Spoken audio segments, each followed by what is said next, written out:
Satan has a plan to get you to lie, to get you to believe the lie, to get you to live the lie. Jesus has a plan to get you to embrace the truth, to confess the truth, and to live in freedom in the truth. Are you living in the freedom of the truth today?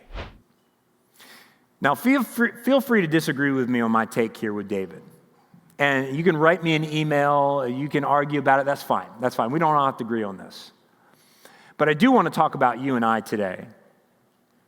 What's in here for us today? You know, chances are you and I are likely not going to face a life or death or potentially physically risky situation that requires us to lie. Probably you're not. Maybe you will. But we all have to face situations all the time where we are tempted to lie, to be deceptive in order to save our reputation, in order to save us from embarrassment, in order to save us some money, in order to, get ahead, in order to get us out of a conflict, right? We're all faced with that temptation every day. And what will we do when we face these temptations? I think most people think that most people in our world think that lying is kind of inevitable. It's sort of, people have a very pragmatic look when it comes to lying. They think, sometimes you just got to do what you got to do. There's situations, that happen. White lies, not a really big deal. Studies show that the average person lies at least 2 times a day. 2 times a day, the average person lies. One study by the University of Massachusetts said that 60% of people in meeting someone for the first time can't go 10 minutes without telling at least one lie. So for you, those of you that are going out on your first date, just assume that 60% of the stuff that they're saying is lying, okay? But as Christians, do we stop and think, not what does the world find acceptable, but what does God say about lying? Even those little lies that won't hurt anyone, what does God say? There's over 100 verses in the Bible that talk exactly about what God says about lying. Let me just share a couple with you. How about Proverbs chapter 12, verse 22? Lying lips are an abomination to the Lord. An abomination. Do you know the verb form of abomination is vomit? It makes God nauseous. Makes him sick to his stomach. He said, but those who act faithfully are his delight. Pretty strong language, wouldn't you agree? How about we get to the New Testament? What does Paul say? Colossians 3:9. Do not lie to one another, seeing what? That you have put off the old self with all of its practices. In other words, Paul's saying lying, its origin is from the corrupt self, the old self, the sinful, fallen self. It doesn't belong to the new self in Christ. We put on Christ. Keep in mind, when God wrote the 10 commandments and gave them to Moses, that one of those 10 commandments is what? Thou shalt not lie.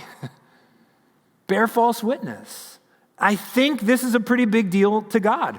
And one of the other reasons that this is such a big deal to God, we find in John chapter 8, verse 44, where Jesus, talking about the devil, here's how he describes the devil. Listen to this. He says, when the devil lies, he speaks his native language, for he is a liar and he's a father of lies.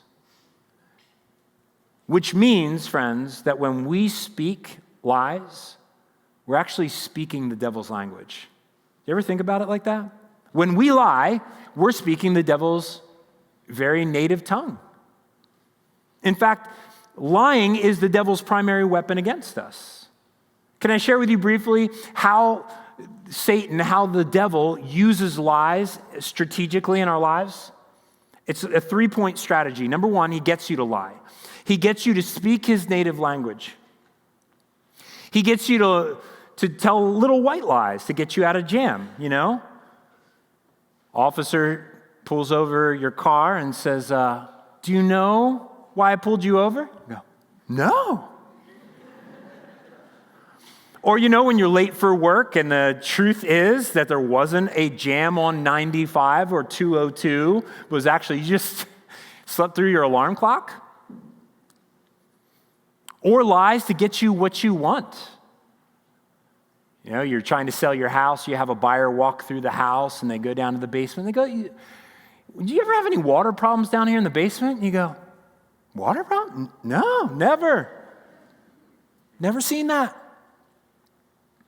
Or how about half-truths? Like when your parents ask you, why are you home so late? And you say, oh, my friends and I, we were really studying for that big test. And the truth is you study for the test for about 20 minutes and you game for another 3 hours, right?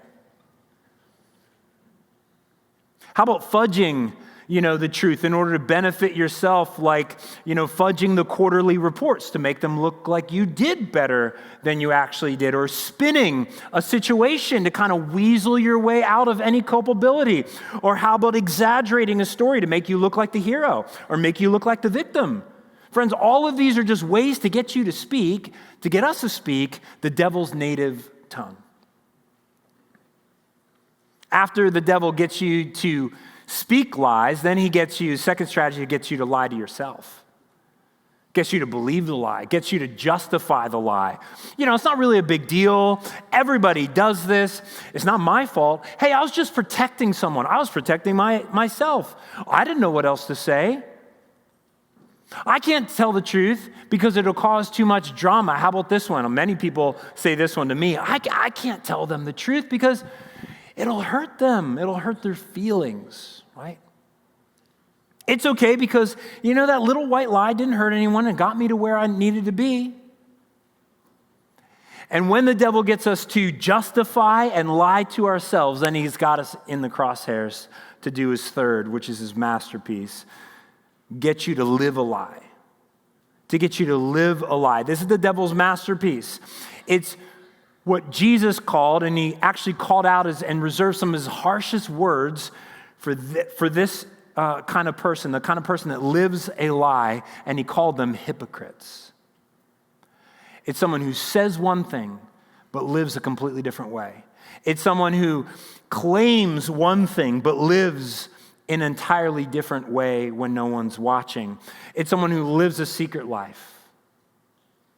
And this is some of us. If we're really honest with ourselves, this is some of us here today. You act like you have the perfect life on social media. Everything's all great. But inwardly, you're a porn addict. Inwardly, you have a raging anger problem. Inwardly, you're dealing with deep anxiety and fear in your life. Or you have the perfect marriage. You show up, you both smile, you act the part, you look the part, but when you get home, you just go to your own separate corners. You don't even talk anymore. You sleep in separate beds. And there's some of us that might be living a life of hypocrisy when it comes to faith.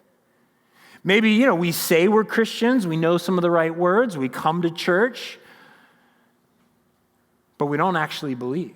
We might look the part, but our actions, our attitudes, our affections, our habits deny and contradict our faith every day. John 1 says that if anyone claims they are in Christ, claims to be a Christian, and yet does not obey Christ, that the truth is not in them. This is some of us right now. And the devil's masterpiece is to create that kind of culture in us personally, where lying just becomes a way of life. Create that kind of culture in our family where we say, oh, we're this Christian family. Don't ever tell anyone what actually happens in this house. We have a name, we have a reputation to uphold. Or a culture of lies that goes into a church community where you all just say, I'm okay, you're okay, we're all okay. Let's sing Kumbaya. Never address sin, never address issues. Or maybe it's a culture in a society built on lies and people who live lies and believe their lies. I think one of the greatest issues of our time in America is so many people don't even know what is true and what is a lie. There's so much spin. There's so much half-truths. It's confusing to even know what's true and what's not. And this is the devil's strategy. So let's just kind of bring it home to us again today. What about you in your life? Are you living in lies? Are you justifying your lies today? What I've seen in my own life, and quite frankly, sometimes I've seen this just from learning from experience, that lies never deliver what they promise.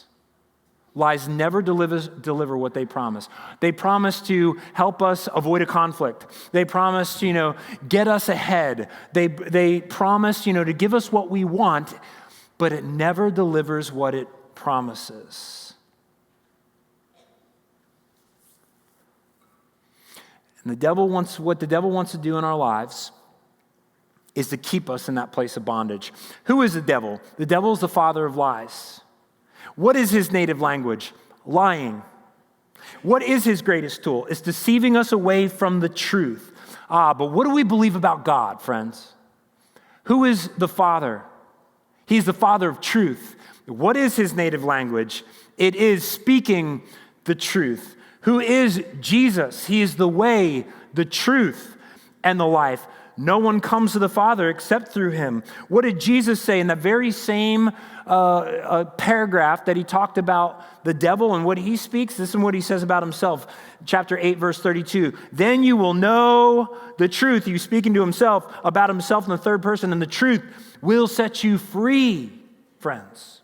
Lies bring bondage. Truth in Christ brings freedom. Satan has a plan to get you to lie, to get you to believe the lie, to get you to live the lie. Jesus has a plan to get you to embrace the truth, to confess the truth, and to live in freedom in the truth. Are you living in the freedom of the truth today? Or are you still trying to protect yourself? In my experience, that God rewards personal integrity when we stand up and say, I'm going to say the truth, even if it costs me something, even if it costs me my reputation, or even if it costs me embarrassment, I'm going to speak the truth. That when we do that, God has a way of getting us where he wants us to be. Not always where we want to be in our own timing, but he becomes our PR agent, not us. He gets us where we need to be in our relationships, in our career, in our finances. We don't need to bend things or force things to make it happen, and we will never regret telling the truth.